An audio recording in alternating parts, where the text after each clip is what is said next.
L'amour vrai dans une relation.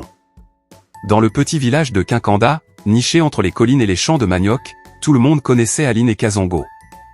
On disait d'eux, voilà un couple exemplaire. Ils ne se disputent jamais. Leur maison respire la paix. Et c'était vrai, en apparence. Chaque matin, on les voyait partir ensemble au marché. Aline, belle femme au sourire doux, le pagne soigneusement noué, saluait les voisines.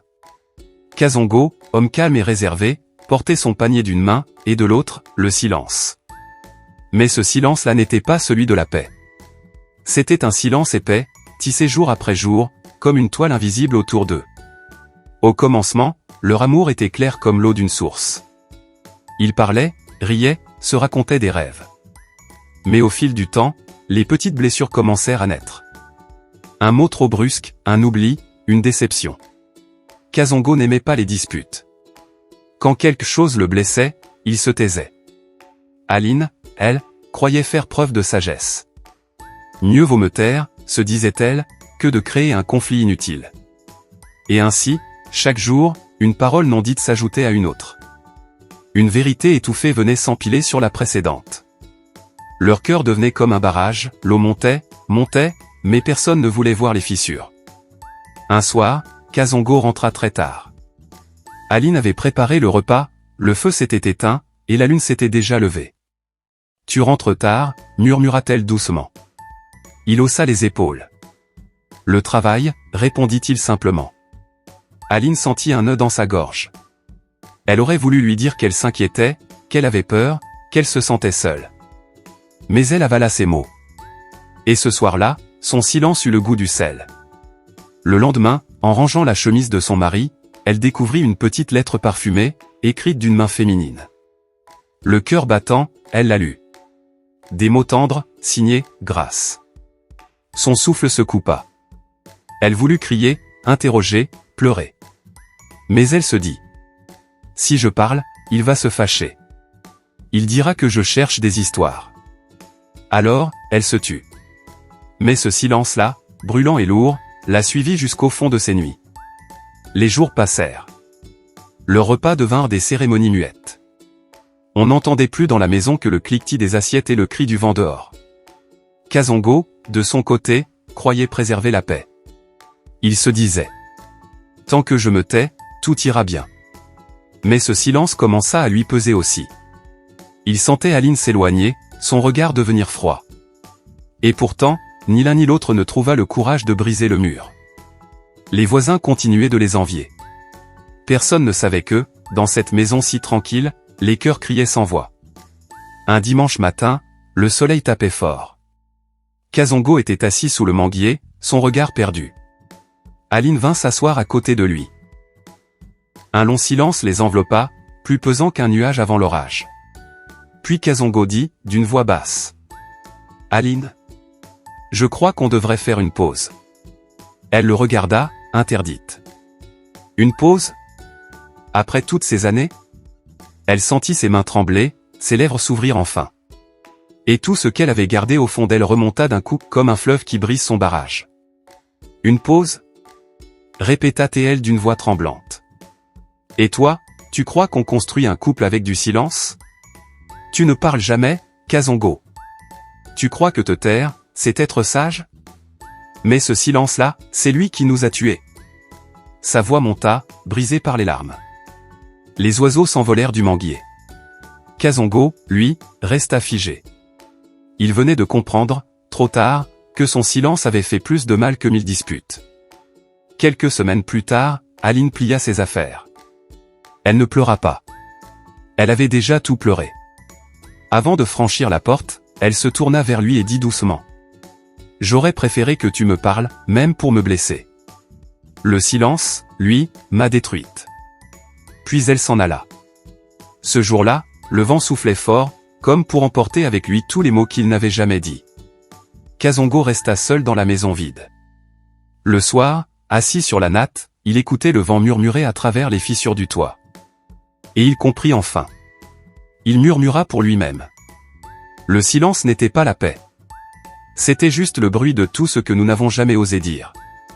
Des mois plus tard, Kazongo alla voir le vieux sage du village, Tata Njimbi. Il lui raconta son histoire, la gorge nouée. Le vieux hocha la tête et dit: « Mon fils, se taire, ce n'est pas toujours être sage. Quand on garde la colère en soi, elle devient poison. Quand on retient la parole, elle devient un cri intérieur. Et quand on refuse la vérité, elle finit par éclater comme le tonnerre. » Puis il ajouta, en traçant un cercle dans la poussière: « La paix véritable n'habite pas dans le silence, mais dans la parole juste. La parole qui blesse parfois, mais qui libère. » Kazongo repartit, le cœur lourd, mais lucide. Il avait compris que le silence qu'il croyait protecteur était en réalité un feu sans flamme, consumant lentement tout ce qu'il aimait. Depuis ce jour, dans le village de Kinkanda, quand on voit un couple trop silencieux, on dit: « Méfiez-vous du barrage du cœur. Quand il cède, il emporte tout sur son passage. » Car se taire pour éviter les conflits, c'est comme balayer la poussière sous le tapis. On croit que tout est propre, mais la poussière finit toujours par étouffer la maison. Il vaut mieux une parole vraie, même difficile, qu'un silence poli qui cache la tempête. Le temps s'était écoulé comme une rivière tranquille après l'orage. Depuis le départ d'Aline, Kazongo vivait seul dans sa grande maison silencieuse. Le manguier sous lequel tout avait éclaté perdait ses feuilles, une à une, comme s'il pleurait, lui aussi. Les voisins murmuraient. Il a voulu éviter les disputes, et voilà, c'est la paix qui l'a quitté. Mais Kazongo n'écoutait plus les voix des gens. Il écoutait la sienne, enfin. Il repassait dans sa tête chaque silence, chaque moment où il aurait pu parler, chaque geste qu'il n'avait pas fait. Il se rendait compte qu'en voulant éviter le feu du conflit, il avait laissé s'installer le froid du vide. Les jours se ressemblaient, le coq chantait, le soleil se levait, et Kazongo s'asseyait devant la maison, les yeux perdus sur le chemin. Plus personne ne venait. Même les enfants, autrefois attirés par ses histoires, passaient désormais en silence devant sa cour. Le soir, il préparait son repas seul. Et dans le bruit du bois qui craquait dans le feu, il croyait entendre la voix d'Aline. Parfois, il lui parlait à voix basse. « Si tu étais là, je te dirais enfin les mots que j'ai gardés trop longtemps. » Mais le vent lui répondait seulement par un soupir. Un matin, il décida d'aller voir Tata Njimbi, le vieux sage du village. Tata Njimbi vivait un peu à l'écart, dans une petite case entourée de fleurs séchées et de coquillages. Il accueillait les âmes blessées comme un père accueille ses enfants perdus.